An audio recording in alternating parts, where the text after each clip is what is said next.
Hi everyone, this is your favorite film critic Jay or Jaylan Salah as you formerly know her, and it's just Oscar. We just had our Academy Awards with lots of surprises, lots of things that were expected. However, how can we have the biggest award to film ever in the entire world without having our oracle, Mr. Matthew Anderson, lone script nominee host, but also one that I really go to whenever I have a award crisis.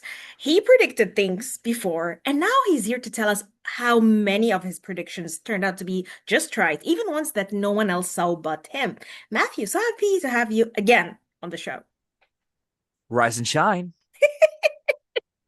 Okay, Yeah. so first of all, let's start by saying one battle after another. What did you see? What you didn't see regarding all the wins and the snubs?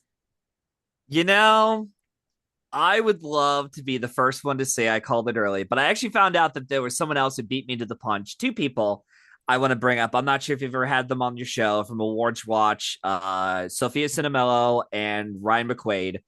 They actually called that one battle after another was going to win Best Picture back on the day that Sean Baker won DGA. Okay. Um, yeah, so you'll have to check out their show on Awards Watch.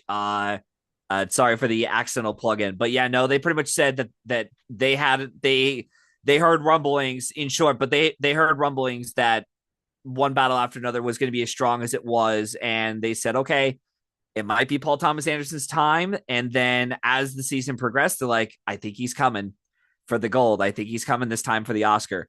As for myself, I'll mention this again on your show. I mentioned it before on your show, and I'll mention it again. When I saw industry people watching it with Inarritu, with the Daniels, with Spielberg, with Scorsese there, like name, I don't know, like a half a dozen best director winners we've had over the last like 2 decades alone. They all saw it, and they came back and said, this is one of the best movies I'd seen of the year. Paul Thomas Anderson did a fantastic job. And you even had Joachim Trier, who we're going to get to in a moment in one category. Even he went on record to say, we need to give this man his flowers. Like, when you see that and Steven Spielberg, who's producing Hamnet, Yeah. say, this is one of the best movies I've ever seen this year, maybe even of this decade. And again, he's producing a Best Picture nominee. When your two competitors in different categories are saying you did the best job, sayonara, everyone. It's done. It's over. I know a lot of people want to say, but what about Sinners, Matt? What about Sinners? And we'll get to Sinners in a moment. But Exactly. when I saw the movie, and I want to reiterate this one more time, when I watched the movie on opening day, with very little sleep, just like today, I want to reiterate that when I got to the shot of Sean Penn walking out of the car with his police military uniform on, and he sees the riots going on in Backton Cross, I knew this race was over. It was done. It was like Paul Thomas Anderson had like 14 nominations he was at up to this point. Well, now he's like 14. The storm was brewing. In a way, voters saw this as a way of saying, this is like the fuck ICE, fuck what's going on here in the United States, Exactly. fuck fascism. And that's what they saw this movie as a message towards. I mean, there's more to it than that, I feel.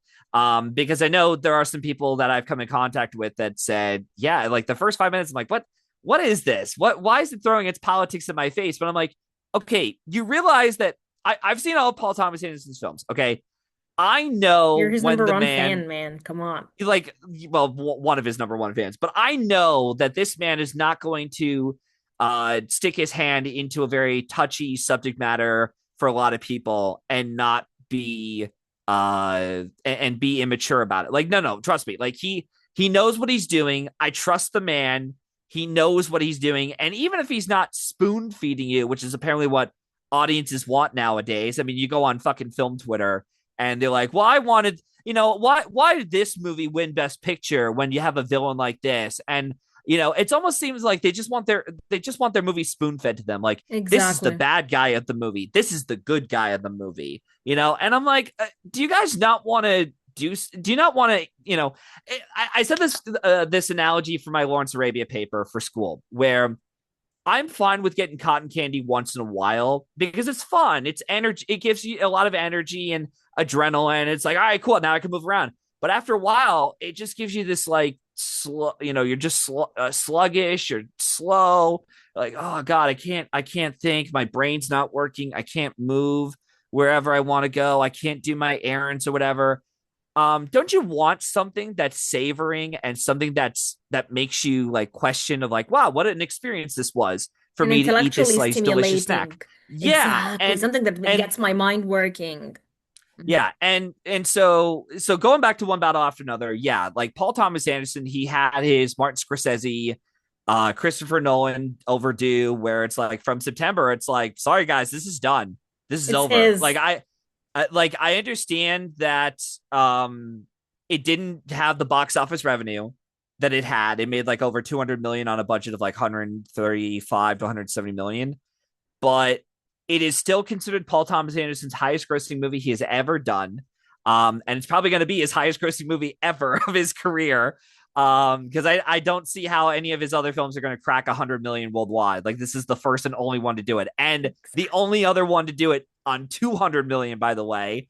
So it's going to take a while for another film to do that if he ever wants to accomplish that goal again, which I don't think he's interested in doing. He just wants to make movies because he loves, the world of cinema. And yeah, like he had everything there. Mike DeLuca and Pam, I can't remember her name, from Warner Brothers. They're longtime friends of Paul Thomas Anderson. In fact, Michael DeLuca actually worked with Paul on a couple of his earlier films with Boogie Nights and Magnolia. I think they might have worked on Hard Eight. I don't know, or Sydney, as some people like to call it. But it just made sense. It's like that was going to be the film that Warner Brothers was going to back up. And again, it's a very timely message. And once again, I know people want to say, what about Sinners? What about Sinners? Why didn't that win Best Picture? We saw this also tying it back into last year.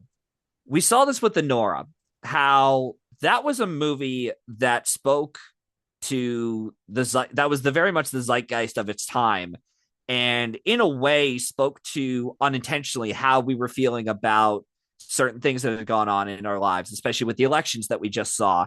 And in a way that was kind of the feeling that we were getting with Anora. And Anora was also the one movie that just made us go into a theater in a darkly lit room with with a packed crowd. Everyone was silent, or at least my theater was, and we all wanted to just escape reality for a couple hours. And in a way, that's kind of what One Battle After Another was. I mean, you could argue Sinners was too, but again, I'll get to that in a moment. Um, but yeah, just like it was Paul's time. Like I understand that Sinners had and actually, while we're at it, why don't we talk about Sinners for a little bit and be like, well, let's bring up that, like, what happened there? Yeah, what happened Yeah. there? And when did it So, become MBJ's time? Why is he king of Hollywood now? that specifically, I'll get into in a moment. Because that's a whole rabbit hole we can go down. Yes. I want For you to in go a down this rabbit hole. We will, trust me. Just hang on a minute. Just hold hold on. Down boy, just relax. Um, the So yes, I understand that a lot of people on film Twitter and social media was being like, well, Sinners won SAG Ensemble, and it won the Editors Guild, and it won Writers Guild, and we saw Crash and Parasite win those prizes too, and won the Oscar. Then I remember too that in those years, momentum only works when the voters do not want to go for the so-called front runner. With like, going looking, let's look at Crash, for example. Crash managed to win Best Picture over Brokeback Mountain. Why? Because there was a lot of homophobia going on in the Academy. They didn't like the idea of a gay cowboy movie, let alone a gay movie winning Best Picture. And so there were too many red flags going on where Brokeback Mountain, yes, it won the Writers Guild, yes, it won DGA and PGA, but it lost the Editors Guild to Crash. It didn't win a single prize at SAG, and Crash prevailed in the ensemble category because it's a very actor heavy branch. Yeah. And then you have the fact that at the Oscars, Brokeback Mountain didn't win. Well, it didn't get an editing nomination either. And no acting wins either as well. And even though Crash didn't get an acting win either, it still got screenplay and editing, which were vital wins for that to win picture. Parasite, let's look at that one, which that's the first year I started predicting Best Picture correctly, and I haven't gotten it wrong ever since then, Ooh la Jay. la. Every year I've gotten Best Picture right on the night of, and I swear to God, either I have a guardian angel over me, or I'm just too fucking smart at this point to You're know communicating with the some pitfalls. extraterrestrials. Yeah, Yeah, I definitely, have like a nephew. yeah, I become like the alien from Bugonia, where it's like I have a sixth sense or Yes, something. I don't I know. don't doubt that Um, any minute. I mean, I do shave my head every once in a while, so And that smile. but yeah, like yay. So, but with Parasite, that was a year where the moment SAG announced that they nominated Parasite for ensemble and 1917 got shut out, I just thought they couldn't even get into stunt ensemble for whatever reason. I just thought if Parasite gets in for editing, I think this race is over. Like I truly believe that Best Picture was over, and 1917 was just this like firecracker of a movie where any sort of buzz or momentum only lasted from the time it was screened in late November, early December to January. Like it didn't really have a lot of time to build up that momentum, which is why if you're going to do a movie that late in release, you need to have a festival release, or better yet, do what One Battle After Another did, do what Oppenheimer did, release your movie earlier in the season, because it also benefited something like Coda as well. And even Everything Ever All Once, where Everything Ever All Once came out in March, and it built its momentum up all the way until the Oscars. And look what happened there. It won Best Picture. Despite how bizarre and weird that film was. Exactly. So, and yeah, and then you have the fact that 1917 it lost WGA to Parasite. It couldn't even get muster an editing nomination at the Guild or at the Oscars. It no acting nominations whatsoever for 1917. Although Parasite didn't either, but it's different. And even the fact that you had Sam Mendes, who had already won an Oscar before for American Beauty, and he was in a tie at Critics' Choice with Bong Joon-ho for Parasite. That was a big sign, and the ensemble prize for Parasite. That was a big sign that momentum was switching to Parasite, despite 1917 winning PGA. And it made sense for PGA to go for 1917 because they love their big sprawling productions that are these like money making movies that they respect the producers on. To be like, hey, congratulations, you were able to deliver your film on time and within a reasonable budget. Congratulations. Although this year, whoever decided about that stat, that just went right out of the way because again, One Battle After Another was a box office bomb. And I just feel like Sinners' momentum, wherever the momentum was, it was in the categories that it ended up getting into. Whereas I'm sorry, and also too, like the international voting block of the Academy really just said, "Sorry, Sinners, we like you, but we don't love you as much as One Battle After Another." And that's what happened there. And I should also mention too, we will be. I understand that there will be some stats that will hold really well over the next 10 years or so, and there's going to be other stats that will break over the times. Whenever we have split years, they usually come from different studios. You think of something like Green Book and Roma, where Green Book was Universal Pictures, I believe, and then Roma was Netflix. Coda was Apple, and Netflix had Power of the Dog. And when we get those kind of splits, the director win typically goes to the technical achievement. We respect it, we admire it, but we're not in love with it, head over heels with it. We give you like a courtesy bow. Whereas the Best Picture winner goes to the big crowd pleaser. They're like, oh my God, the underdog movie. Like, we wanted this film to win picture, even with like 12 Years a Slave, where people were like, we need to give this Best Picture at the Oscars. Meanwhile, Gravity was the big technical achievement of sorts. And Sinners was too. But again, the fact that it just couldn't muster up many wins outside of the four categories. And it was just something I kept warning people about since June, by the way, where I said, I do not trust Why? Sinners winning Best Picture Mm-hmm. because Yeah. the idea of a vampire horror film that's a musical based movie, I just did not buy that it was going to win Best Picture. And I always had hesitation with it. And I know the Academy has been changing, Jay, over the last couple of years. We saw Anora win Best Picture, but I mentioned on Jack Mahane's show that every once in a while the Academy likes to pat themselves on the back Mm. for certain films. Where it's like, congratulations, we gave the sex worker comedy Best Picture. Congratulations, we gave the LGBTQ movie Best Picture, Moonlight. Congratulations, we gave the Deaf Family from Coda Best Picture. Um, But not and this year.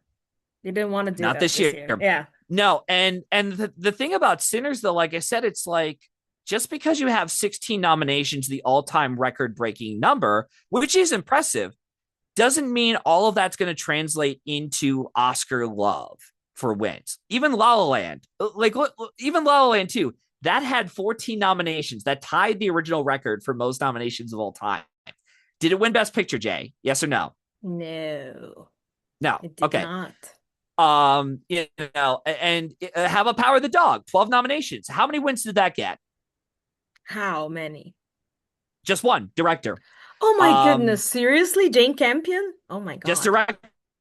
director. And that was because her narrative was so strong. It's like, it doesn't matter how, how many people dislike or don't appreciate your movie, you're winning director.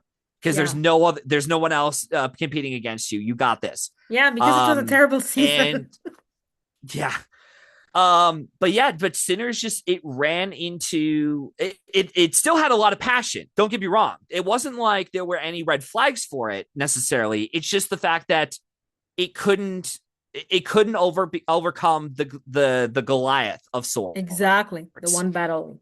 which was one battle after another. And funny enough, for people who want to say, oh, well, it won SAG Ensemble, I also want to say that, going forward, now that we have the casting Oscar, I don't really think we could use SAG Ensemble as a worthy precursor. Maybe we could, but I don't think we could use it as a worthy precursor to rely on what's going to win casting and or picture. Because from my sources I heard, Hmm. they said that the voting for Ensemble was really, really close. Like Sinners might have eked it out with like 2 or 3 votes. Yeah, makes And sense. any Especially the ensemble. Yeah, Or and casting, I I mean. also yeah, and we'll get to the casting in a moment too, because I have some things I want to say about casting, which I love. The I also want to say to the anonymous ballots, which I almost started writing a record down, like how many certain actors were getting favored and such. Then I realized, I thought to myself, wait a minute, Matt, why are you doing this? Like you're just overworking your brain. Why do I need to listen to the anonymous ballots whatsoever? Like they're not really telling me what I don't already know. Like Anora last year, I knew that was gaining up because of what it was and the guild wins it got. And this year I'm like, why do I need to write like a whole essay on anonymous ballots? I could realistically, I could do it for a record, but at the end of the day, I'm just gonna overthink and work my brain as is. And I'm just like, nah, I don't need it. And so that was enough for me to be like, and people are trying to make the anonymous ballots like maybe the best picture race is that close. And I thought to myself, did you ever think about the fact that maybe, just maybe, the anonymous ballots were a preview of what was going on at the PGA voting block, where they were also in turmoil of like, what should I go with? Should I go with Sinners? Should I go with One Battle After Another? Do I go with another film? And I feel like that probably was likely a preview of what happened at PGA and what led us to that outcome. So once again, why am I overthinking this? Race like I shouldn't. Um, so but yeah, with that said though, yeah, One Battle After Another was just undeniable sweeper. I know some pundits on the online that I won't say their names or give any credit to their sites and whatnot because you know who they are at this point. um but like I don't know, it's just like I just feel like the race was over since Yeah, it was September. over. It was done. This is what is bringing me to the actor race, which was anything but over. When did MBJ become king of Hollywood? When did, like his luck shift all of a sudden? And how did the best actor race shift from starting with Leonardo, then it was Timmy, Timmy, Timmy, and then oops, no, we don't even know who is winning. Then it was MBJ. I think the problem that we ran into with this year, unlike other lead actor races, this was definitely the most tight race I've seen since I've started predicting the Oscars, Jay. Um, Regardless of who was going to win, whether it was like Namora, Timothy Chalamet, DiCaprio, or Michael B. Jordan, Ethan Hawke was not winning the Oscar. I'm sorry, he was not. Like, no At Best Picture all. He was nomination, only out. had a screenplay nomination on his side. He wasn't winning shit. The only thing he was winning was two things: Jack and shit, and Jack went home. Um, and I love you, Ethan. I do, but sorry, there was just no way you were going to win this year. And I think regardless of whoever was going to win between those four men, it was going to be a very unconventional winner because you look at something like Anthony Hopkins in The Father, Will Smith and King Richard, Cillian Murphy for Oppenheimer, Brendan Fraser The Whale, Adrian Brody The Brutalist. There is some sort of pattern between those five men as to how they got their Oscars for Best Actor, whether they're in a Best Picture winner, they're in a very conventional, strong, powerful, appealing to the old guard type voter mentality, or the risk they took to taking on this role. Like this was Cillian Murphy's like first lead role in a major movie like this. I mean, he's been a lead role, but he hasn't been a lead role in an Mostly on epic scale like indies. this with a big Exactly. ensemble. Yeah, and that's the kind of role where it's like if you don't do well, you could easily get sidelined by the rest of the ensemble because they're all delivering terrific performances too. Um, but yeah, I feel like with Michael B. Jordan, he benefited from the fact that Sinners was a cultural zeitgeist and the fact that momentum had shifted to Sinners in more categories, more ways than one, especially when Timothy Chalamet could not complete the sweep. Losing that BAFTA was really the key looking back, Jay, of like, sorry, Timothy's not going to win. I also want to say too, and I'm not going to say I told you so, because I told a couple people who wanted Timothy to win. I said, look, if I were to tell you I told you so, then that means I would have predicted Michael B. Jordan from the beginning, and I didn't. I was the one asshole who doubted Sinners the whole fucking season. You did. I was so stubborn that I refused to put Sinners in my above the line categories until November. That's how stubborn I was with this fucking movie because I'm like, there's no way the Academy is going to be this cool and give this film Best Exactly. They can't Picture. be this I cool. didn't It's a even very weird I, movie. Yeah, it's not I their didn't even type. put Ryan Coogler in for director either. I was like, I don't buy it. I'm not doing it. Because I know how they feel about these kind of filmmakers and this kind of film. I'm like, I'm not buying it. But it worked in Coogler's favor. And the fact that the ballet and whole opera thing, those comments really, they were really what do you call it? They Kind of weren't really crass. they were, but they weren't the issues as to why Marty Supreme just went home with I nothing. think It wasn't. he said them when he started unraveling. Like his luck had Yeah, way turned down before he said those comments. It wasn't those yeah. comments. It was way before. It it was the fact that his aggressive campaigning works for the box office numbers, but not for old guard voters because they still see him as a kid. Yeah, exactly. And why are That you so he, arrogant, you fucking little yeah, shit? Exactly. I could yeah, say. and it's like you're telling me you want to be the greatest in the world, and you're like 30, like get the hell out of here. And I also just think I hate to pour salt in the wound on you, Jay. I think that this is the same problem that Elvis ran into too, No, where just, just say it. so But wait, oh, he wasn't arrogant. He was actually no being no no no it's cute, it's kind, loving, it's hugging grandmas and it's stuff not like that that. it's not that Then, like okay, so he did analyze fine with the it. campaigning. Yeah, then So what was the the two problem? I thought he was the going two to get compare it because of that yeah campaign. I'm not even talking talent-wise. I'm talking neutral. Like, I'm talking about yeah even the campaign because when you see Timothy, you're like, yeah, but I could see older people getting irritated at you. They don't like yeah arrogant, it very overconfident young people, especially if they're men. So they always have to be humble and stuff. And so he was playing the game. And why didn't he get it? so first off, Butler did a really good job with the campaign. He did everything he could to win that Oscar. That wasn't Exactly. the issue. That was not the issue. The two issues, one of them I already mentioned, he was in his 30s. He was what was it, like early 30s, 32, Yeah, 31, because around that now age. he's like 35 or something, I think. Yeah. Okay. Hmm. And they don't reward young men their Oscars. They like to give younger women their Oscars, but not men for some reason. But the other issue that Marty Supreme ran into, which was something I immediately like the red alarms went off in my head when I saw Christmas Day. The style and filmmaking of Josh Safdie and Baz Luhrmann is very hit or miss with the Academy.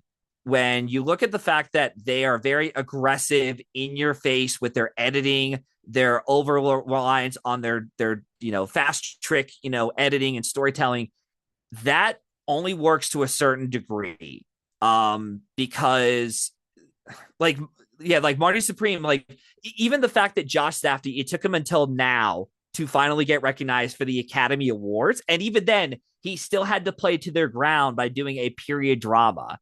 And yet you have this like 80s, synth music added to it with the 1970s flair set in a 1950s backdrop. Like that's something that would appeal to the TikTokers and the younger generation we have, whereas the old guard voters would be turned off by it and not really understand the hype around it. They're like, yeah, Timothy was good, but like, I don't really get the movie or why this is getting the appeal. I don't know. Like, let's go to someone else.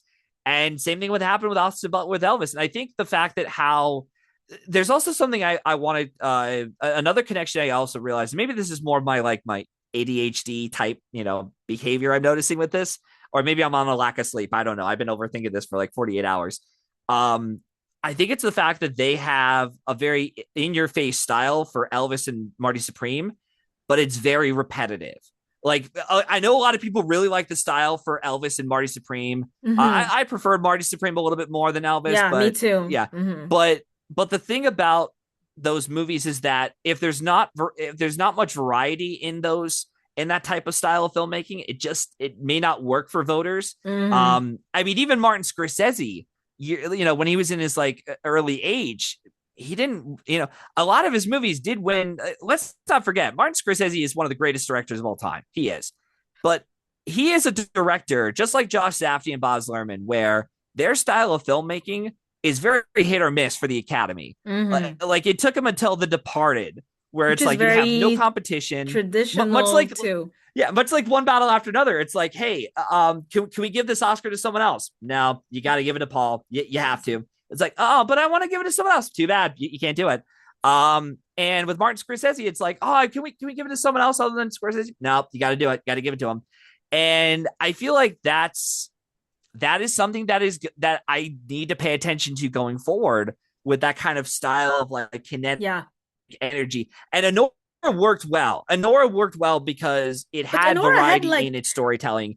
yes, but it was such a very traditional narrative style. Like you could tell, like when Yeah, you it see it both was. films that you mentioned, Elvis and Marty Supreme, it was different. The narrative style was kind of chaotic at times, especially I think in Elvis. But in Enora, this is a very traditional story, even if there were unconventional ways of executing it. Yeah, exactly. And yeah, it just that's gonna be that's a problem. And now that we're getting more and more films nominated for Best Picture, we're also getting less films into the overall field, and they're getting more nominations. We are going to see a pattern of films getting 5+ Oscar nominations and going home with nothing, and a lot of it is it's sometimes like tough competition. Also, the voters have been incredibly lazy with what they're watching. They're not going out of the way to watch something like Die My Love. They're not watching No Other Choice. They're not watching Testament of Anne Lee. They're like, who gives a shit about those? They're not top priorities for me. I want to go for this little film and give Marty Supreme 9 nominations. Why? Because maybe it is because of passion, or maybe just because they just didn't have the time to watch other movies. So True, 100%. yeah, but But going still, to Michael B. Jordan MBJ. Exactly. though, yeah. So Michael B. Jordan, though, he managed to win because of the fact that the momentum came in at the last moment with SAG when he won the actor prize, and that film won ensemble, which I believe every time a film is a lead actor has done that, where they win lead actor and the ensemble prize, that lead actor wins the Oscar. You know he's getting it. Kevin So, Spacey, mhm. Colin Firth, Cillian Murphy is another one too. Like it just is. But yeah, I really do feel like that was the case, and the fact that Ryan Coogler, he the reason why he was a successful director, or one of the many reasons why he became a very successful director, was all due to the fact that Michael B. Jordan was there with him the whole way. They've been working together on every movie that Ryan Coogler has made since Fruitvale Station. They've been there Wow. for Creed. They've been there for the Black Panther films. What was another one that they worked on together? There was something else they did. I can't. I mean, that might be all of them actually. 5 movies. So they've been there together like since the beginning, and so I feel like in a way the Academy probably saw that as a way of like, okay, if we're rewarding Ryan Coogler his Oscar for screenplay, why are we not giving it to Michael B. Jordan as well? Because he is one of the many factors as to why Sinners became a box office hit. And he's a Of movie star, course. he's an icon of Yes. sorts.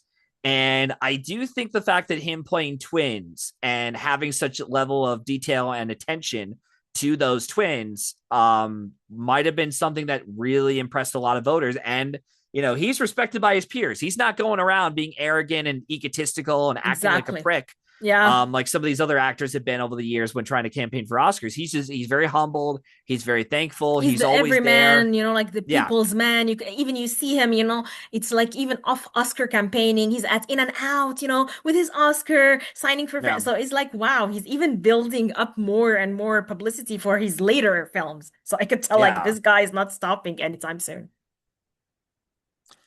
And unlike Timothy Chalamet, Michael B. Jordan has worked with a lot more people on film and television. Like this guy has been around since what, the 90s, 2000s. Is Like he he in was his on The Wire. 40s He was or early on, 30s he's or 39. late 30s? Yeah, yeah, exactly. He's like around my Like, age then. Yeah, yeah. yeah, So yeah. So like that's another thing too. It's like he is not. I mean, he's kind of the old guardish, but not really. But but not really. He's Yeah, definitely it's older than Chalamet. Yeah. exactly. He was just turned 30, so he's like a baby, Yeah. basically. And the other thing too is that he played the game. He was there at every festival, not festival, but like every event, every But wasn't interview. Chalamet He was too? Was he. Chalamet The like thing about escaping things? so here's the thing about Chalamet. He was not at the Actors on Actors variety session. He was not at the Oscars Governor's Ball, which is Mm, something that you need to do, by the way, exactly. future acting winners. If you want to win your Oscar, unless you're going to be like Sean Penn, where it's like, let the work speak for itself. You should Exactly. show up to these events if you want to get that Oscar. Besides, And to Sean Penn's very little credit, he did minimum campaigning. He went out of his way to do a variety Actors on Actors with Julia Roberts, can and he you showed up in the believe? Globes. Exactly. The fact So that he did the work, just a little bit of it, and Chalamet is like, nope, I'm not going to do that. I'm I'm like, above, okay, good actors and luck. actors. Are you serious, dude? You're not that yet. You're not there yet. Even if Yeah. you're like a billion making star. Yeah, he's a box office star, but I do think they're going to make Chalamet wait a bit. He's going to become the Yeah, next he is Al going to. Pacino, Paul Yeah. Newman, the Even Leonardo DiCaprio? DiCaprio. Yep, Mm, they're gonna make him wait until yeah. he is at a certain age. He's going to be in his 40s or In 50s, his and 40s he's or going to win 50s, the Oscar. exactly. Like he's not going to even win it as young as MBJ. No, no, Nope, they're not going to give it no, to him. Like, exactly. no. Oh my God, they're going to make him beg for it, lick the ground for it. Damn it. And once again, it was not because of the silly ballet, No, no, was it no, no, ballet, no. Are we opera serious? ballerina? It's Of not. It's course not. not. I can But even there were feel other that he factors said to those it. stupid things because Yeah, he kind of like sensed or got internal messages that he wasn't winning. So he was like, losing it. I could yeah, feel it. Because yeah, his face, when you see his face at the event, it was like, oh my God, he knows he's yeah, not getting it. yeah, Mhm. yeah. So, but yeah, Okay, and do you yeah. think the Kylie stuff is making him more or less popular with, like serious acting gurus? Because I feel like, okay, do these things factor into the award itself? Because MBJ, I think his dating life is very ambiguous. I haven't read about anything toward him. His private life is always, taking my mom, doing things like that. So, do you think these things factor into it? If he has a Um, repulsive, kind of like unserious partner and they're doing a lot of PDA and public eventing stuff, because that now I wouldn't Kylie is know going to about. act again. Yeah, yeah, Which is like, yeah. okay, Yeah. guys, stop it, I don't know. please. I don't think we need another Kardashian who can't act on television and movies. I think one is too much. Yeah, I don't know. I'm just Yeah, I don't know. I don't really have too much to comment on that. I mean, it's their way of life. For all we know, there could be, as Yes, long as they're not doing anything too seriously damaging or anything but I that's like wonder if awful. these things factor into how serious you see someone, because I feel like there's been a lot of negativity about his relationship with her, and I'm Mm, like, okay, do these things factor into how people see him? Like he's this arrogant prick. He sees himself above everything. He is annoying, and he has an annoying relationship with his girl. Like, do these things? Because when he thanked her at the Golden Globes, I thought, wow, people will actually mm. see him as this good, like boyfriend and stuff like that, and this relationship is stable and stuff. But then things started getting really bad for him. So I was like, Yep. God, this guy is like going off the rails. It might just be like an internet tabloid thing. I don't really keep up with that kind of stuff, honestly. Hmm. I will say I didn't realize that Michael B. Jordan's mother is suffering from lupus. Yeah. Which is why I think it's one of the many reasons why he brought her to all the ceremonies with I know she was there at SAG and at Oscars, and it was very nice to see her there in the front row, But with Elordi Michael B. does Jordan. that too. Yeah, DiCaprio does that all the yeah. time with whatever girlfriend he has. Not this year, he didn't. See, because he knew that he Yeah, didn't he knew. want He's her. like, She was look, going to give him a I'm not hard winning time. this. Yeah, yeah. He Exactly. he must. Yeah, You he could must have tell. voted for Michael B. Jordan. Maybe I don't know. You never No, know. Exactly. You never know. no. Yeah. But seriously, like Michael B. Jordan is going to be king of all. I think Miami Vice and Thomas Crown Affair are going to be, oh my God. Yes. Isn't your boy Austin Butler going to be Yeah, teaming up he with Michael B. is. Jordan? So Yes. Can so you yeah, believe it? Yes, just exactly. just like the movie Miami Vice, we have an Oscar winner and an Oscar nominee working side by side together. Yes. Can you believe So this? yeah, That's, yeah. yeah. Yeah, they know But yeah, no, they'll I'd get be their way curious about around. that.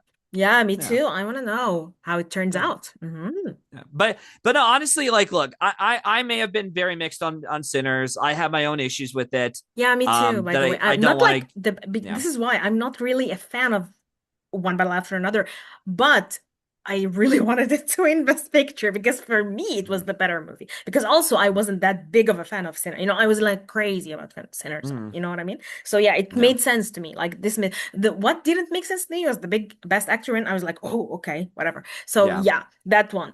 Okay, so but the fact that we have the first female cinematographer. Now Real quick, that's but well, before we get to that, I also want to say there is there are two things that did carry over for lead actor, that I want to bring up for this going forward to future me. hmm, Um, Michael B. Jordan was a top two contender that won lead actor. And on top of that, I mentioned this in my paper, either in the possible upset paper or in the final results. Unless you are sweeping the lead acting categories, Buckley and Smith, you need to have it. You need to win an industry prize, and you need to have your film winning in other categories.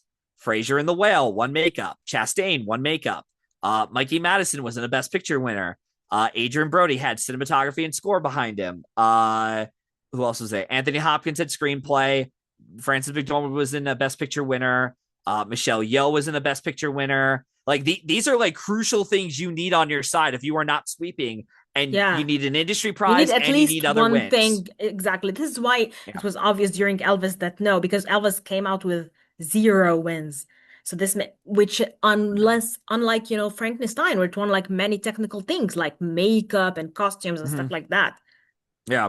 So yeah, it makes sense. Mhm. At least you need Yeah. one win on your side other than your win for Yeah, Best Picture. like the winning the Golden Globe and Critics' Choice does help you in the long run. I mean, it helps Secret Agent get nominated for Best Picture at least, but it wasn't enough to get it into over the hurdle to win an actual Oscar. Like you need SAG or BAFTA on your side. You have to. If you get one of them, you have a better shot. But if you have neither, you're not winning the Oscar unless you are like an Adrian Brody situation where that was like a 3-horse race, which we'll actually get into in another acting category I want to talk about later on the show. But yeah. So first female cinematographer, Autumn Durald Arkapaw, first female cinematographer for Sinners. I'm going to be honest with you, Jay. I actually was not predicting this to win. I did Yes, you never hear mentioned her. no. So how did Yeah. she win? Tell me the So precursors. she managed to win based on the fact that the names are on the ballots now. now that the names are on the ballot, so it's a lot easier for some of these first time wins to happen, or notable names that have been, imprinted in their brain to be like, just remember this, remember this. It's almost like a freight train is coming at these voters, like, remember this. And even though Michael Bauman had won the Cinematography Guild at the American Society and British Society and BAFTA, Autumn Durald Arkapaw, excuse me, she had still campaigned her ass off the entire way, almost like, oh, I lost that award. Anyways, moving on to the next interview. I'm going to keep interviewing all the way till the break of dawn. And she did it. She won the Oscar. So they actually have respect for people who campaign all the way. So for some Yes. stupid reason, Chalamet thought, I don't have to. I reached the stage where I don't have to campaign my ass off. And that was his downfall. Yeah. Well, Or and part of his downfall, not his entire downfall. yeah, like there were other factors, like I said, that went into Yeah, but why. still, I feel like Yeah. the Academy usually has respect for people who like campaign all the way, even if it seems in the beginning that they're not getting anything. So Autumn did this, and Autumn They kind of want got you to it. Mm. the Academy wants you to feel humbled by this. They don't want you to be like, "Oh, I want this Oscar so badly," because Bradley Cooper tried doing that and it did not work in his favor. Which, by the way, we'll side that. Well, I'll off when we get off air. There's something I got to tell you about Cooper. I'll tell you off air about that. I have an idea, but that'll be safe for off air. But yeah, Autumn Durald Arkapaw. Yeah, she became the first woman cinematographer, first person of color to win cinematography. And interesting, so there's a couple interesting statistics, coincidence, whatever you want to call them. I don't care. She became the first person to win the Oscar without winning the American Society Cinematographer, British Society, BAFTA, or Critics' Choice since Robert Richardson for Hugo. That was back Wow, in that was 2011. 2011, right? Exactly. I was Yeah, going to. Oh that's my 15 years God. ago almost. That the last time we had a cinematographer win the Oscar without winning a single televised precursor. And what's interesting about that is ever since we've gone through the expanded ballot era, and this was something that at the back of my head, I thought, what if this means something? And I realized, nah, don't even think about it. It's Michael Bauman. Since the preferential ballot has started, okay, and who knows, this might be a coincidence. I don't know. We've anytime a film, except for two films. Okay, I want you to remember these movies, Jay. So Fury Road, Mad Max Fury Road, and The Irishman. Okay, except for those two, anytime a film from Avatar to now, the first Avatar film to Sinners, anytime a film got in for cinematography and visual effects, they won either category or both. The only ones not to do it were Fury Road and Irishman, and they both lost to their competitors. Revenant Mm. won the cinematography Oscar, Mm. and 1917 won both visual effects and cinematography. Oh.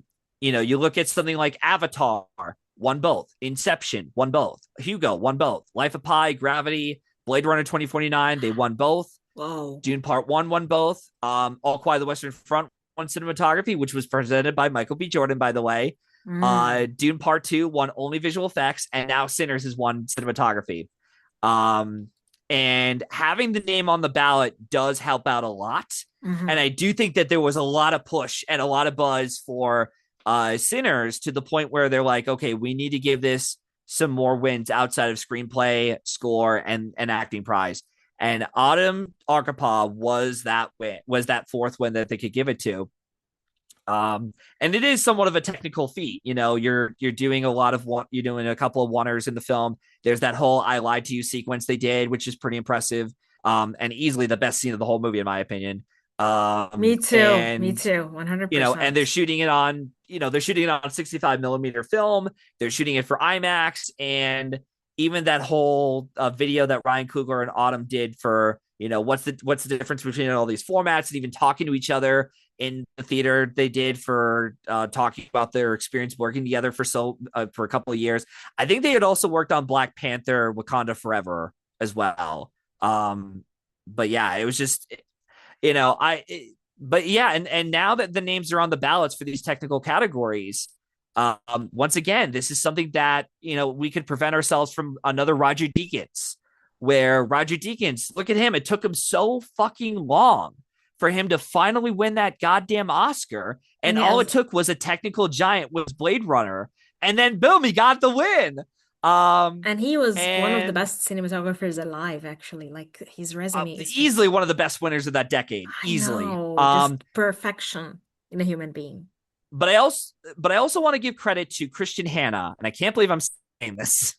I want to Why? give credit to him because this also ties into another category we'll get into in a moment because I do want to finish a little bit up with the sinners thing if you're okay with that. Um, Last year he warned us that since 2000 the 2020 the pandemic year, we've always been getting one below the line category that has provided a major upset that didn't win any precursors whatsoever. Okay. We're talking like Godzilla -1 winning visual effects, Dune Part 1 and Anora winning editing, which I call Dune, by the way, All Quiet on the Western Front winning production design, and now this and the casting award for One Battle After Another.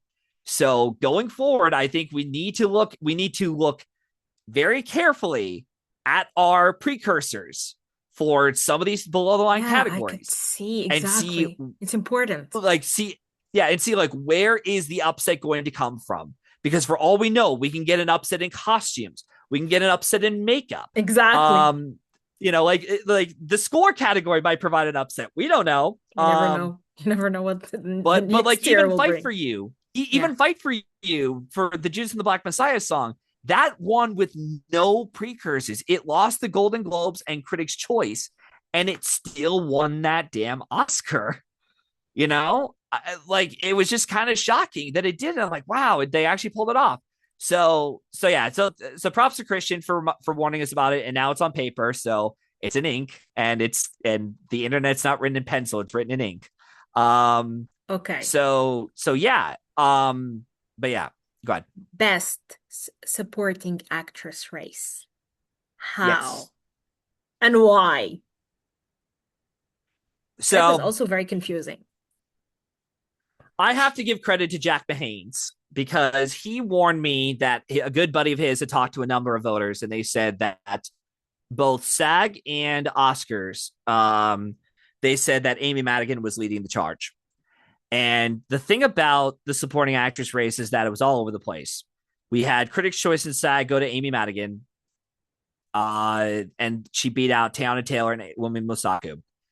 We had Golden Globes where Wumi Musaku was not there, but Tiana Taylor beat out Amy Madigan for Globe. And then we have the BAFTAs, which didn't even nominate weapons at all. And Wumi Musaku won there over Tiana Taylor. Now, I truly believe that because it was a three-person race, I'm looking actually where am I? I have my paper here. So I feel like the fact that she was able to pull off without the sweeper is really impressive. And it's the kind of film also, unlike The Substance, this was a more widely accessible movie for voters as a horror film than The Substance was. Like I could actually throw weapons on and show it to my grandmother. She'd get a good fright, but she wouldn't be, disgusted by it. Be like, oh, that's so gross and, gory and ewy. Whereas The Substance is that. Like, that's not a very old guard friendly movie. And it is more of a character driven drama. It doesn't become that horror film until the second half of the story, really. Even though there are some pretty inventive jump scares in the first half.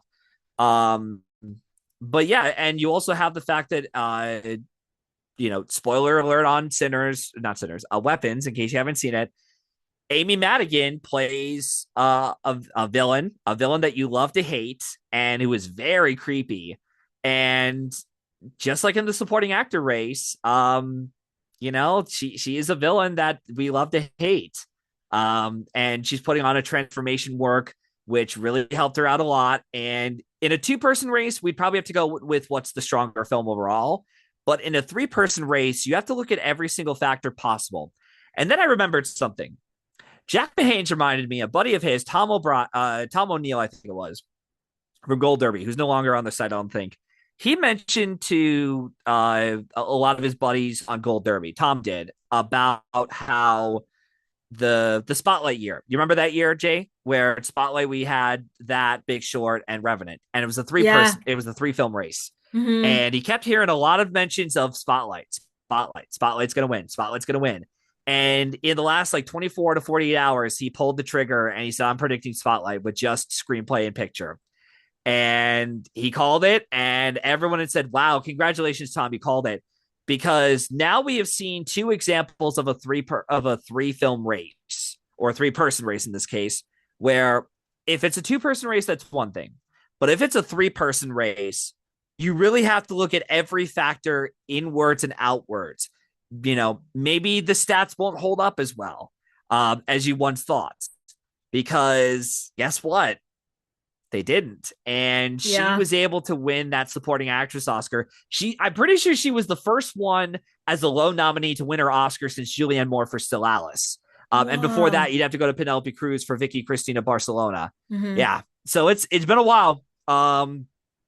Yeah. And yeah, I mean, congratulations to Amy Madigan. She deserved her Academy Award. She's probably my second pick of that category, but still a worthy win, regardless. Like I rewatched that before the SAG Awards were announced. I thought she is terrific. And something else to keep in mind about SAG is if BAFTA and SAG had to split, they usually work in pairs in terms of what wins at the Oscars.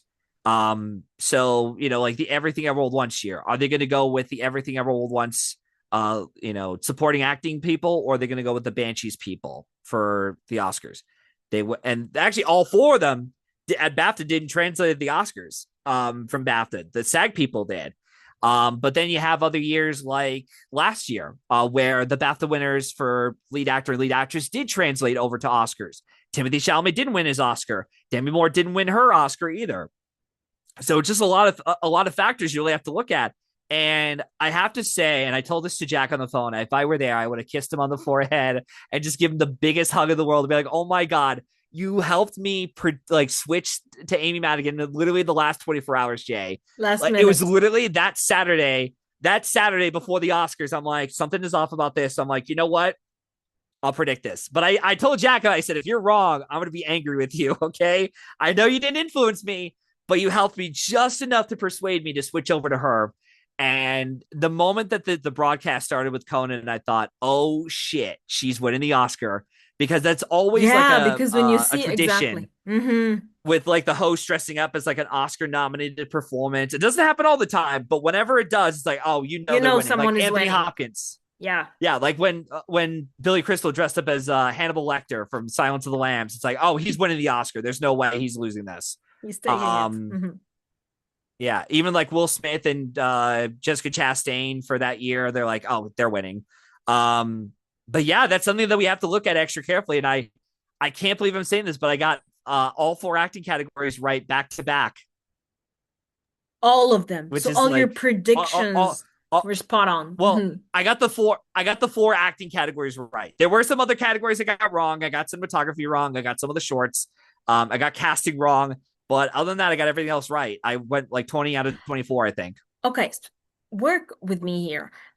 What is a precursor for casting? Because I feel like this is a very new category, and we cannot predict when the ensemble wins at SAG Oh, that casting will be the man. same. You know what? I think going forward, we won't have any reliable stats or precursors for about 5 to 10 years.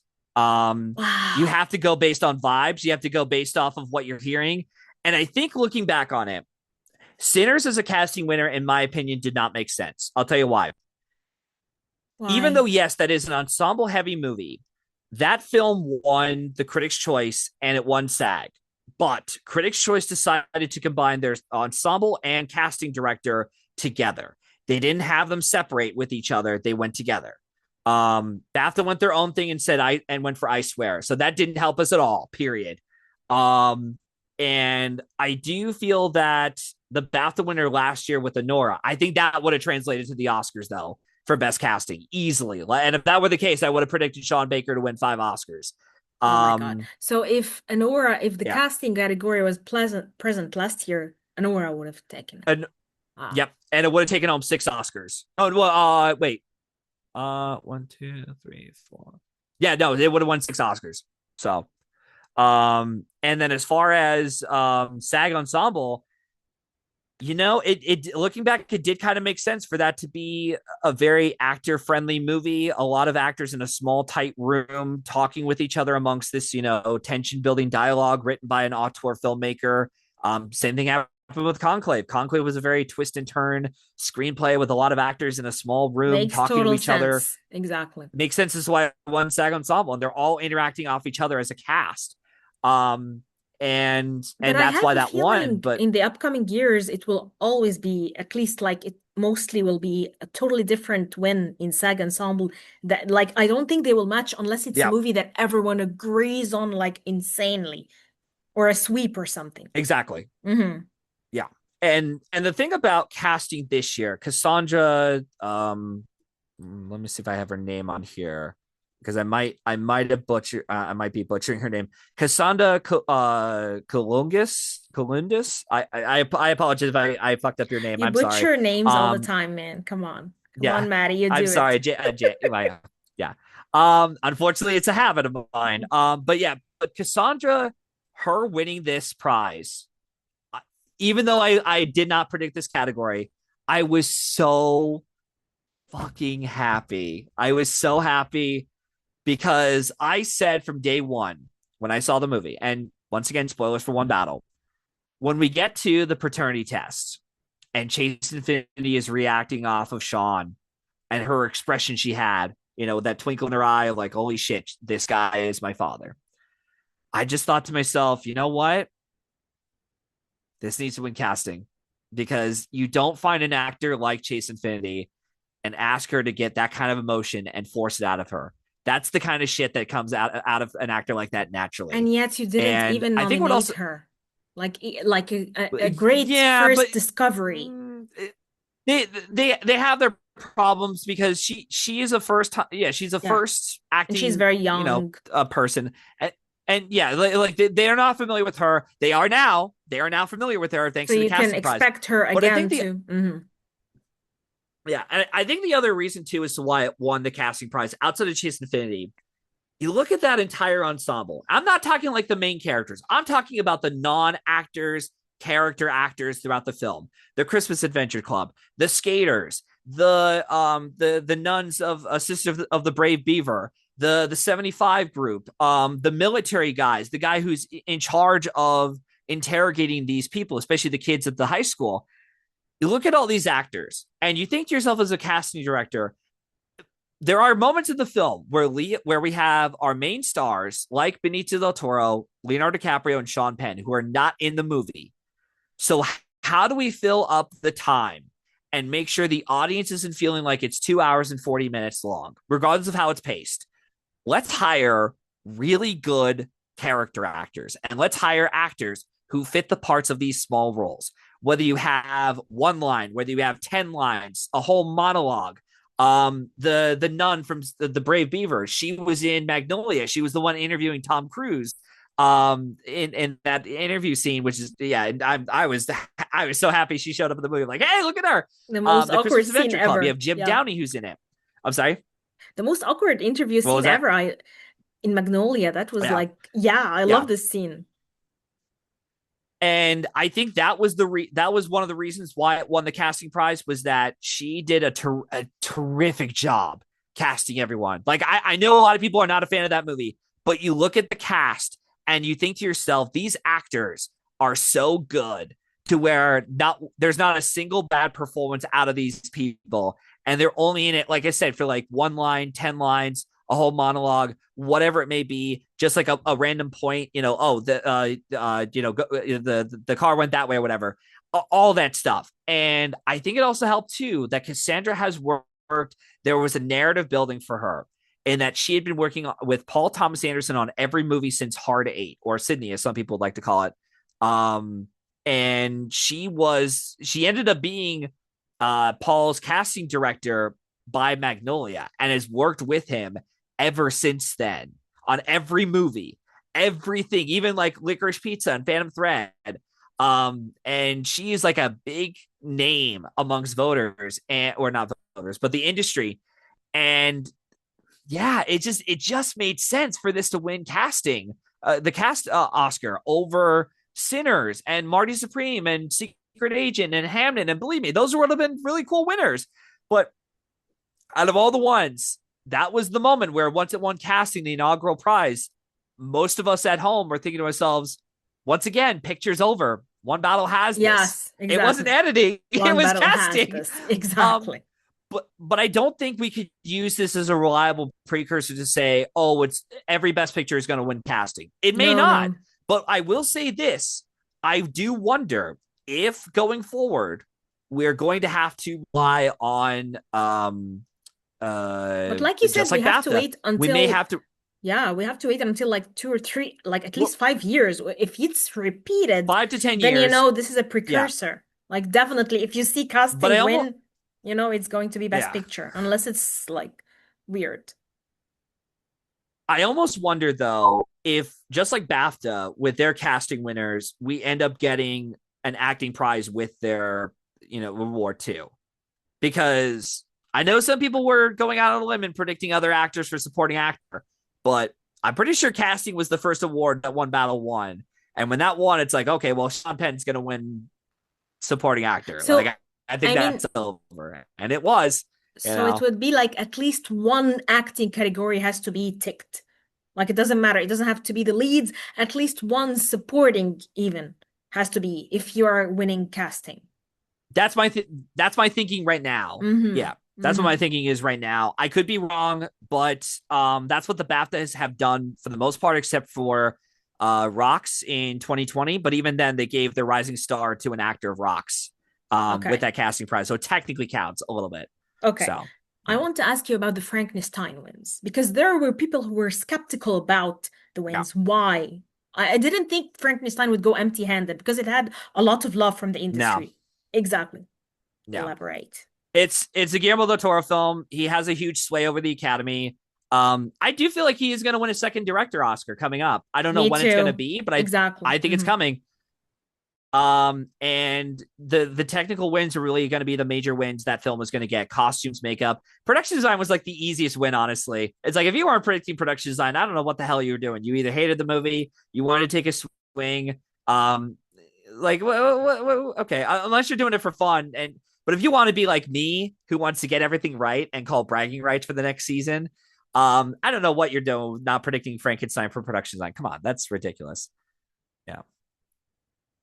My cat is No, doing crazy things, so I'm just okay, I warning thought my you were trying to say sister. something to me. I'm like, well, your mic's off. No, Okay. no. Okay, yeah, Yeah, tell me. but yeah, no, there really isn't much else to say about Frankenstein. It won the Oscars it was supposed to get, and yeah, So, you predicted that all these wins will be by Frankenstein. Costume and yep, hair and definitely it's not any production other design. movie. Yeah, yeah, Okay. Okay, yeah. that's cool. Because even when I was watching the movie, I'm just like, there's no way this loses production design because just like Wicked, Poor Things, Once Upon a Time in Hollywood to a certain degree, Dune Part One, these are worlds that when you look at the production design winners, what is the flashiest set of production designs? And in some cases, what's even the most production design? Where these are the kind of worlds that these voters wish they could teleport themselves into. Sweeney Todd's another one too, where it's like, oh God, I wish I could be there. Just walking the stones, the stone sidewalks or whatever, and walking up to Mrs. Lovett Meat Pie, or going into the barber shop by Sweeney Todd, and it's just so detailed oriented from all the props, all the set decoration, and it's like lavish and big and in some ways epic. So that really does help your chances at winning production design 9 out of 10 times. I mean, the All Quiet thing was sort of an enigma. That one because they just didn't like Babylon. They weren't going to go for Elvis or Fablemans. And then Avatar, it's like, look, we already did the first one. Why are we doing the second one? So, yeah. Okay, so the international feature. Did you predict sentimental value and why? So I did think Secret Agent had a shot, but as Yes, the because I season feel like you progressed, you thought so. now Yeah. I thought so. But I think looking back on it, though, and even listening to other Oscar predictors, unlike Emilia Perez, Sentimental Value did not run into any sort of controversy whatsoever. Secret Agent didn't either. But the problem is that Sentimental Value had 4 acting nominations. It had director, it had editing, it had original screenplay. Secret Agent only had international lead actor casting and best picture. That's it.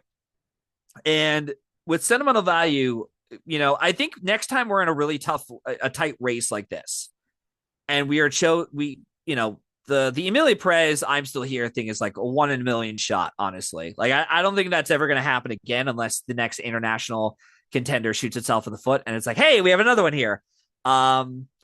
But I do feel that sentimental value won because in a similar way, and sorry for the crude comparison, Jay, it reminded me of what happened with Green Book and Roma, How and why? where one was a film that was appreciated by the average cinephile of the Academy. They respected, they admire it, and they're like, yeah, this is a really good and slow burn movie. Whereas Green Book is the one that touches the heartstrings of voters. It's a family drama. It's a father-daughter relationship movie. They're trying to, make amends, so to speak. And it is a movie that made a lot of people cry. Like I've had buddies of mine who saw it at the festivals and they were bawling their eyes out when it was over. I'm like, wow, really? And I saw the movie too. I'm like, it's pretty good. Yeah. Yeah. I thought it was pretty good. Yeah. Okay, so how does it fit in with the sentimental value thingy? How is it With similar? the heartstrings. Yeah, but sentimental value is, I think, is more nuanced. Like it's more sophisticated, kind of like pulls the heartstrings. Well, I think Green Book is your average crowd pleaser. It's even an in-your-face story about, That's yeah. why for the record, people, I was referring to cinema value as I thought that movie was pretty good, whereas Green Book that's shit. But it's the similar mentality Oh where the my heart God. So always you were beats so out I the thought you were mind. talking about Green Book, and I was like devastated. No, no, no, no, Oh Jesus, my God. no, I Jesus was like Christ, no, scared. no, I no, didn't no, no, even no, know, no, like, no, wait a minute, he no, no, no, liked no, Green no, Book. I no, think no, is a no, very no, no, no, racist no, no, mask no, no, no, no, movie. no, no, I no, was no, like, oh no. my I God. apologize for that confusion. I'm sorry. I was like, wait, he But likes no, Green Book? This is why an awkward no, no, silence. no, I'm no, no, like, no, no, no, no, no, no, no, no, no, no, yes, no, but how no. do, We are okay, not. No, sorry how about do that. I they apologize. compare? Because I feel like Roma, Green Book, and then you have sentimental value. Sentimental value is similar to Green Book, and again, in a crude comparison, in that Yeah. it appeals to a more broader demographic, and again, it's a more heartfelt film Like a family drama, than blah, blah, blah. Exactly. More than, yeah, it's a family drama, yeah, yeah. yeah, more And than sent Secret Agent, like I said, it appeals to the more yeah, it appeals to a more sophisticated, slower, Yeah, exactly. sophisticated, yeah, hmm yeah, a more So Roma sophisticated is more cinephile sophisticated, mindset. but Roma, when we talk about Roma and Green Book, I mean, Secret Agent and Sentimental Value, these are two great movies. But when you compare Roma to Yeah, the trash that is Green Book, not my cup of tea. I Spike know Lee. that Yeah, was exactly. which is why I said it The was a very crude crude comparison. comparison. Yes. Because I was scared, like, wait, what But happened that to was the Matt's only one IQ? I could come up with as to why. Yeah, Yeah. no, no. Because I have like a high What are you opinion of talking about? you. I'm not the issue. You are the issue. No. You are the issue. But no, You're no. bringing me down. No, no, You no, no, need to no. sleep. But no, but that's yeah, yeah. That's the problem. But no, that's why I predicted sentimental value at the end of the day. Again, just the four. It got more acting nominations.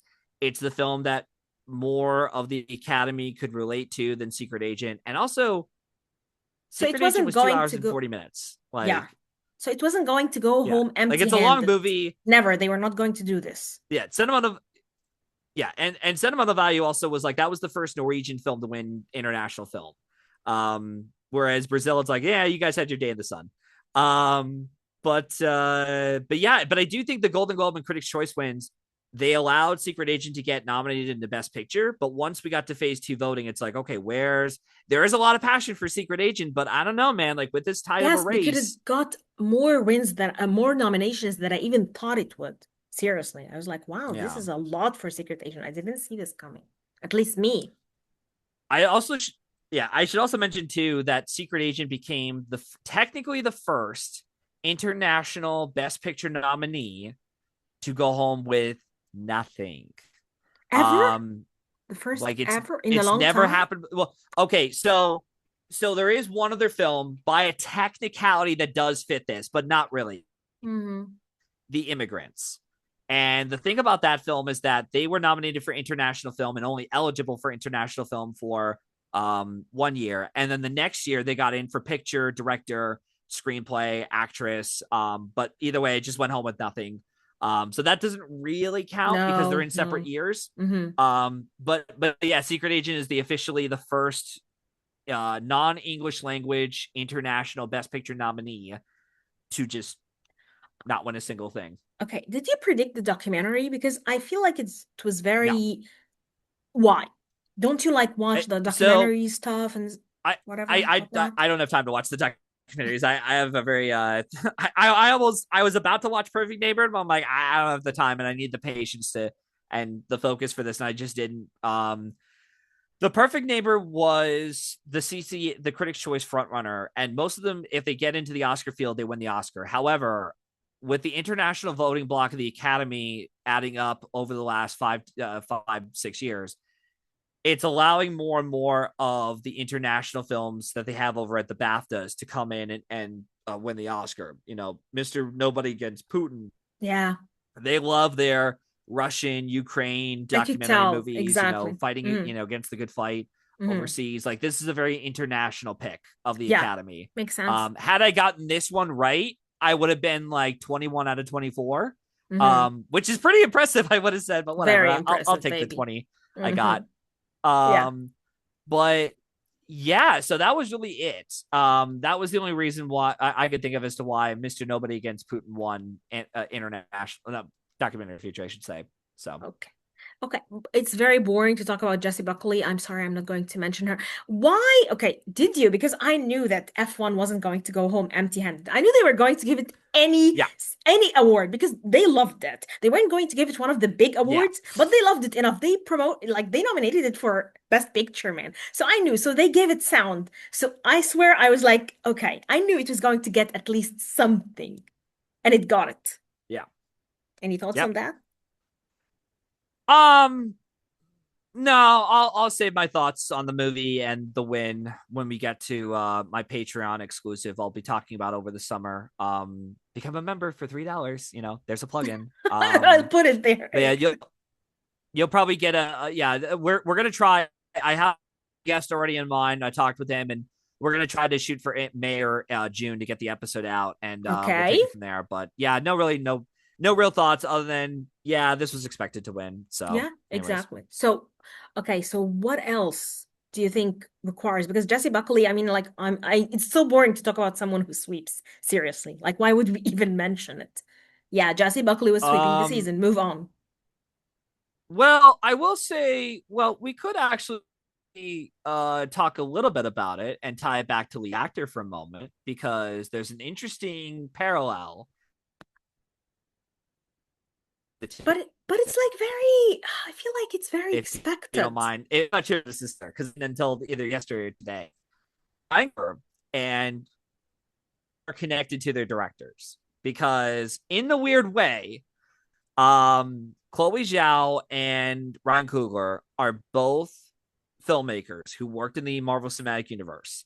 Mm-hmm. And after they're done with their time or when they did their movie or whatever, they come back into doing, playing their own little playground. Chloe Zhao's off to doing independent dramas and Ryan Coogler's off doing experimental original films. Mm-hmm. Um, and they both, in a way, broke records in that Chloe Zhao became the first and only filmmaker so far to win the People's Choice Prize twice.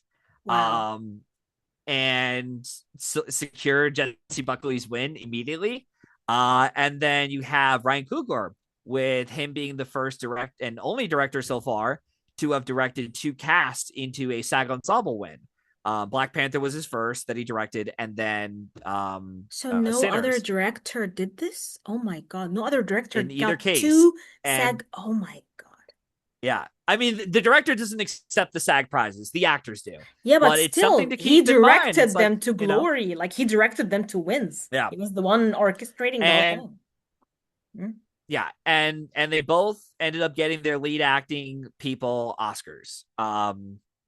Yeah, but I just find it so funny, and you could see when Jesse Buckley walks on stage, you could see in the background Ryan Coogler running up to Chloe Zhao and giving her like the biggest hug because at that point I think Ryan, well, not Ryan, Michael B. Jordan had already won lead actor at that Yeah. point. So they were like, we did So it's it. like, Hmm. yeah, it's like, hey, Yeah, we it was we got our leading actors Oscar win. So endearing yeah, moment. Yeah. So what else do you yeah. want to talk about? Because I feel like what we have discussed a lot. We discussed the Um, major ones. Do you want to talk about the shorts? well, I'll get to the Because I feel there's I'll nothing save the left. shorts. Actually, I will say once again, I would like to hear, just one. I know I told you ahead of time, but I was right about Sean Penn. I called it. Yeah, but You Sean know, Penn is like, okay, the supporting actor race sounded weird in the beginning, but you had like you were like so sure, like it was Sean Penn. So I was like, okay, Sean I Penn. I mean, we did. I'm pretty sure we recorded our episode right after BAFTA. Like we didn't Mm-hmm. record it before after SAG. SAG. We waited until Before after SAG. we wait. Yeah. Yeah, before SAG came out and changed And the whole game. But yeah. yeah, Sean Penn, yeah, he won his Oscar. Outside of the three wins, this is the only one in my opinion that is the best that he's done. And it's actually worthy of the win in my opinion. I don't like his other wins for Milk and Mystic River. And Milk is the worst. Milk is just Yeah, terrible. I'll save my thoughts on that for It's very a Green Patreon Book episode down the too. road. It's Yeah, like another yeah. Green Book Well, situation. God, no. Yeah, exactly. Mhm. um, what else was there? I'm looking through to see if there was anything else that we wanted to talk about major. I think no, we finished all the major stuff, Maddie. Yeah. Well, I mean, yeah. All right. So we'll get to the shorts, and then there's actually something else I may want to talk about Yes, after remember if that. you have any If you can notes. find it hard to Exactly. believe. Yeah. So going through, I did a little bit of research. First off, first time we've had a tie Yeah, why? in Why was there a since tie-in so yeah. this year? I I don't ask me about that. I have no idea. Like the shorts are categories that the die hard completionist voters are the ones that vote on. But the singers won, and two people exchanging saliva. The singers was apparently a big crowd pleaser for audiences who saw it. It's on Netflix. It's a very popular short film that everyone saw. And then two people exchanging saliva. What's interesting about this one, I actually watched it the day of the Oscars, Jay, and I didn't Wow. realize as I was watching it that this was a short film that it was shot in black and white, had a Yorgos Lanthimos feel to it with its writing and Mm, presentation. It was a satire about rich white people wow. talking about LGBTQ themes in a very timely and dramatic way, and in a funny way. It's funny that it won this Oscar because if you look at the overall amount of wins this got, this is by the way a French production. I'm pretty sure. Actually, let me double check real quick so I get my. Yep, it's a French language short film. Okay, this managed to win the Oscar, and it won like every single short film imaginable. You go on IMDb, two people exchanging saliva won everything. The only thing this French short film didn't win was the César Award, which is a And it's French French. Oh my Academy Awards. God. How ironic is that That's you're a insane. French film, you win every single fucking prize imaginable, and Except in you your don't even country. win the César Award, Yeah. Oh my right? Like God. Exactly. that's like saying let's have Moonlight win every single prize imaginable, but except for the Black Reel Awards. How Exactly. fucking nuts would that be? Like we're gonna shut this out entirely. Like, are you kidding me? So I thought that was very funny, and I'm like, It oh, is I insane. gotta predict this now. This would be the funniest win ever if it won the Oscar, and the only thing it lost was the César Award. It's Like, well, like an in-your-face American, thing. Exactly. We love yeah, it more than you. yeah, and they gave their international film to one battle after another as well. That's the other funny thing about it too. It's insane. Oh my So God. yeah, you'll give your award to one battle, but not us. Oh, okay. Um, so so there was that. Yeah, what else? Documentary short, All the Empty Rooms. It was pretty obvious that was going to win. Revolving around school shootings, and it was executive produced by Adam McKay, I believe, who was an Hmm. Oscar winner, so he had a big sway on voters. Which sometimes does happen. I mean, Spielberg had a documentary short film win in like the '90s, and he was an executive producer on while I was there. I think for like Saving Private Ryan. I could be wrong, but it was very much like, yeah, this was when. Okay, that makes sense. Um, what else was there? K-pop Demon Hunters won the 2 Oscars I mean, expected. hello. And Yeah, then exactly. We yeah, all knew it. Remember when you were yeah, telling me that when yeah, you heard the song while you were working, you knew this movie was going to be it as an animated film. Yeah. yep, And the song was going to yep. win. You Yeah, predicted that yeah, because very it was just easily. that damn popular. Animated short film. I didn't predict that correctly. I thought Forever Green was going to win, but interesting about The Girl Who Cried Pearls, Chris Lavis and I'm not even going to pronounce this guy's name because I don't want to Butcher butcher another any more name. names. Come on, do it. Um, Do it for so me. so these two names for the Girl Who Cried Pearls, they were both ironically enough nominated the same ceremony that Paul Thomas Anderson got nominated for There Will Be Blood. Oh, Yeah. Like I found out about that this morning. I'm like, wait, what? I'm like, what a wow, what a discovery. coincidence. Oh my Yeah. God, yeah. Everything So kind of so I like I ties into one another, one way or another. It's yeah. like It all was very interesting to be like, interconnected. huh, yeah. And sometimes it happens, you eventually cross paths with other nominees, and then Bob's your uncle, you get it. And So then boom. um yeah. So yeah, and then Avatar won visual effects, no Ah, surprise there. come on, yeah, exactly. Yeah, that was easy. And I also want to mention Hmm. in my notes, I mentioned this in the paper as well. This was the first time since Django Unchained we had a film win screenplay without going to any festival run whatsoever. And the two films this year were One Battle After Another and Sinners. Um, every other film in the expanded era has always done a festival run, whether it's So American these two Fiction, Anatomy of a didn't, and Fall, yet they Conclave, just, Anora. yeah. Wow, does Yep, this they change the dominated the whole critics importance groups. of film festivals? Like, are we going to see I this think it might have been pattern? it might have been just for this year because this was like the last hurrah of sorts for Warner Brothers because of the whole buyout they Yeah, had with merger. Paramount and Netflix. Yeah, all that stuff. So it might just be just for this year, but also too, like these two were visionary filmmakers who were in a way like critical darlings for audiences and critics alike. And it just made sense for Paul Thomas Anderson to win his adapted screenplay Oscar. It's a very twist and turn type script like The Departed. And then Sinners, you have the more creative, original screenplay where it's blending in a lot of different genres together. And similar to Anora, it's the kind of screenplay that voters would be very jealous of like, oh, I wish I wrote this kind of like quirky, weird script. And it actually paid off for Ryan Coogler. So that's that. I do want to bring up something else about Sinners that Ah, tell I me. don't want to be the Debbie Downer about this, but I think we need to address the elephant in the room. Hmm. And this plays into a factor that I think, has been a recent tradition for Academy members.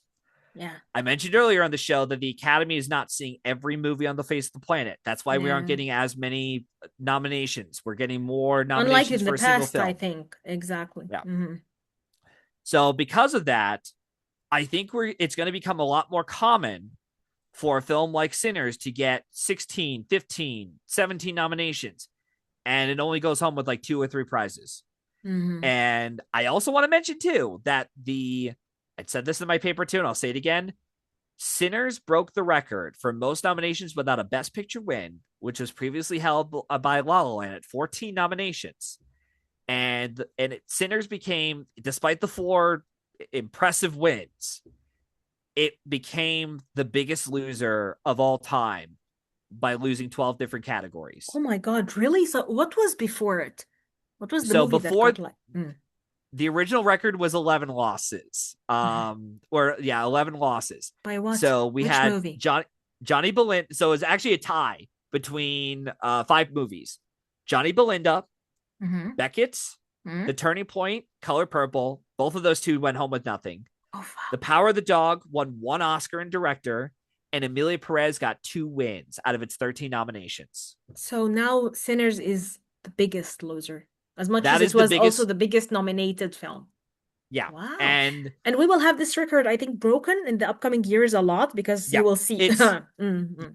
yeah. Like People are lazy. They don't want to this watch movies. Mm. This record will probably be broken because of how lazy and Everyone is lazy now. They don't want to watch yeah, movies anymore. yeah. Exactly. And it's like we have better things to do with our lives. We have our families to take care of. We have jobs to do, and understandable. But like, if you're a member of the But Academy, they're it's your voters, job man. to They're not yeah, us. yeah. It's like it's your job to watch The all these fuck? movies, even If when I you're was voting on the rich and winners. powerful, I would Yeah, watch fucking movies all yeah. day. It's Yeah. like, come on. But yeah, so it's going to become a common trend for movies to get 12, 13 nominations and then Yeah. just go home with 2 wins. That's Um, awesome. and I will also say this too. Even though Sinners Mm. put up a really good fight, I'm Yes. saying like a really fucking strong fight. Again, I doubted it the whole season. It got 16 nominations and it got 4 wins at the end of the day. You That's kind still of, impressive. yeah, I'm there sorry. is. You kind Yeah. of predicted it. You told me that it would get like 4 or 5. This is what you I told me last time. yeah, Yeah. but I sure, but I didn't predict the cinematography win, but regardless. Yeah. And I do think in another year, if one battle after another was not in competition, I think Sinners probably would have won more Oscars. I could Yeah, have me easily seen too. it win Yeah, because it has picture, very tough director. competition. Yeah, Yeah. If yeah. it was another Editing's year, another they would have one. given it. Oh, I could see Yeah. that too. Yeah. Like I could have easily seen this as like another everything ever old once year because that was Yeah. also a year where it's like there's no competition, no one's Nothing. here. It's Hmm. like here's the prize. Um, but yeah, so that's something that I think going forward is something that we need to consider. And I said this on Jack Mahane's show, and I'll say it again. I do think we're going to get a black filmmaker winning director. I think it's coming, Yeah, me too, by but the way. but but the stars have to align at the right time. Right, And exactly. and even though there are some people out there who are doubting a black filmmaker to come back to the No, race, I will. I think I think they're it. I think Ryan Coogler will come back, and I think he is the more He is likelier the one. candidate. Exactly. I think he might be the one to come back and get a director win. Because who And is if he on the does come scene back, again? I'm sorry. Spike Lee? Like, okay, let's No. talk about. I'm not saying the greatest, but I'm saying the people on the scene now who are Yeah. actively directing black filmmakers. Ryan Coogler, Spike Lee. Okay, Steve McQueen, but I feel like Steve McQueen has lost his charm or his directorial charm, or maybe Yeah, he will he's re-emerge. But I mean, yeah. who else? Are there others? Barry Ava Jenkins is DuVernay? another one. Yeah, but still, again, Barry Yeah. Jenkins too. Where is he? You don't see him Yeah. that often. So I feel like you are right. If someone is going to do it soon, it would be Ryan Coogler, and I can see him I getting think it. Ryan Coogler, yeah, and Ryan Coogler's in his 30s. Like he'll come back. Like Paul Thomas Anderson was where Ryan Coogler was when There Will Be Blood came out, where it's like, Exactly. like, and also too, even though people are pissed that Ryan Coogler did not get his director Oscar, let me remind you guys, Ryan Coogler is an Oscar-winning filmmaker. He won an Oscar in screenplay. Okay, Yes. he will do fine. If anything, this screenplay win will put him on a pretty solid path going forward. Thank you. Um, No, and he's I think actually he will he do made it. fine. You can always Yeah, see when someone like okay, now he is part of the elite. So you know he will always come back. No, yeah, I'm not worried about him the least bit. No, you're yeah. right. But I also just think that Ryan Coogler is more he's a more consistent filmmaker than the ones you mentioned. Steve Yes. McQueen, Barry Jenkins, Spike Spike Lee, Lee. especially. Like Spike Lee got lucky he won that adapted screenplay Oscar when he did. Because other than that, I just don't think he ever got a chance at winning another Oscar since then. No, So I don't think so. but yeah, no, it was yeah, but like I said, it was a nice set of wins. Like I said, I love that Paul Thomas Anderson is now a 3-time Oscar winner. Like I'm still in days of like, am I dreaming? Am I dead? Like, is this actually happening? Paul Thomas Anderson, the guy who I wanted to win uh Since when? Since when did you like want him to win? forever. Yeah. Like I've been wanting this guy to win his fucking due, and he finally did it for And he this finally did it. movie. So you just have to be, yeah, exactly. So you're happy with the ceremony. I don't understand why people are miserable with it. It was actually very good. And you didn't see things that pissed people off. I feel like people want to be pissed off for no Yeah. reason. All they want Because to they do is just wanted feel yeah. sour, and that's it. Because what these people are doing, they have their blinders on. They're like, I'm not gonna pay attention to anything else. Nope, nope, nope. Don't see one battle, get out of here. That's not winning. No, no, no. It's gonna be Sinners. Sinners is gonna do a whole sweep. We saw this with Conclave last year too, and people thought, nope, nope, Conclave's gonna win. It's gonna win picture because it's got everything it needs. And it's like sometimes maybe you should just take a step back Yeah, and read the room. Yes, exactly. there were a lot of applause going on in the Oscars. And I was a little bit scared. I also was reminded the fact that, did you ever realize the fact that maybe there are, because of how many nominations there are, it might be the fact that those people nominated brought their family and friends with them. Hence, that's why we got the bigger applause there at the Academy Award. Exactly. That's the thing. That's the thing. Um, yeah. Yeah. But I also do think, though, that if a film does win SAG, ACE, and WGA, you have to make sure your competitor is not that Is strong. Because if it exactly. is, you are fucked. You're fucked, Because baby. like Yeah. because literally one battle after another had like an insane precursor run. It won Gold Globe, Critics' Choice, BAFTA, PGA, DGA, Writers Guild, Editors Guild. It won the Cinematography Guild, which didn't even translate to the Oscars, Can Jay. you believe? And it got Exactly. Sean Penn a SAG award. Mm-hmm. Yeah. So I just, yeah, it's very much a case of like, this is such a big sweeper of sorts. And yeah, and yeah, just it won the Oscars. It did, and like I said, it's, for anyone out there predicting Ryan Coogler, or I'm sorry, Sinners as a whole winning Best Picture, but Paul winning Director, that means you are predicting an impossible outcome that's never happened before, See? where we've had two films win Picture and Director separately, but from the same studio. Whenever we See? get splits, they are from different studios, and there is only momentum only happens when they want to vote against something. And I bet you Mm. $10 the Michael B. Jordan momentum happened because they didn't want to vote for Chalamet. Yeah, they didn't want. Exactly. They wanted him to lose. I knew they were bringing him down. Yeah. Yeah, Yeah. it was starting to show. Mm-hmm.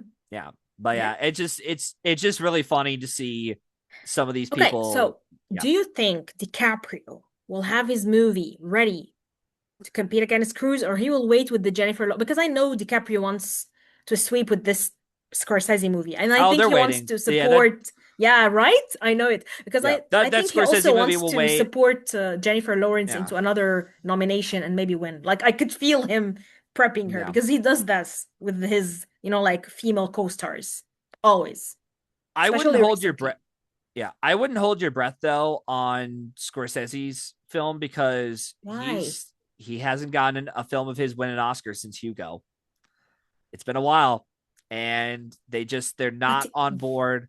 They're on board with his movies. Like I just feel like they respect him. They'll keep nominating him because they're in a field of 10, and he's a very respected, prolific filmmaker. But he is not another. He's not going to keep winning Oscars, but imagine and if this he only won the one for film The Departed. gets both leads wins. Like imagine if it's a star vehicle or an acting Yeah. vehicle and he will be in the background for them to shine. Because I could feel like DiCaprio is holding Lawrence's hand and they're Mhm. campaigning this movie for the acting categories. Maybe not the directorial one, but them. Yeah. It's their comeback. I could feel it. Maybe. I mean, Let's also, see. We have to watch the movie first, did but I could feel it, you know didn't what I mean? didn't you also say that Austin Butler was going to win for Elvis? Me? I wasn't even here. Oh, okay. I wasn't even on this So, fucking film oh, Twitter, okay, dude. okay. I I was like thought, yeah, okay, watching it. I was like, okay, cool. It feels like he's winning. But it started showing at the end that, they were giving it to Fraser. And yeah. Elvis went home with nothing. But seriously, I could feel, and I'm not saying I'm sure, I'm not doing predictions, man. I don't have a crystal ball. Hayden, you have a crystal ball up your ass, I can tell. But me, no. It just comes up to me like, just it's a whim of a moment. So for me, I feel this is what they want, but it might not translate, you know what I mean, as much as they want it. So we'll see. And maybe the movie is crap, but I could feel that they're doing like DiCaprio kind of like escaped all this mess to pour his heart into Yeah. it. And Lawrence, if you saw Lawrence after she knew that Emma Stone was nominated for an Oscar, not her, the interview right after that, she was broken, man. She was fucking devastated. So I knew this girl was like, I no. I think that was just for jokes and shits and giggles. Like, yeah, I was so No, she disappointed. looks so. Nah. Dude, Okay. seriously, there was a time during the Die My Love campaign when she was radiant, and then there Mhm. was a time when it was like, no, I could see it. She was just trying to put a brave up front. Yeah.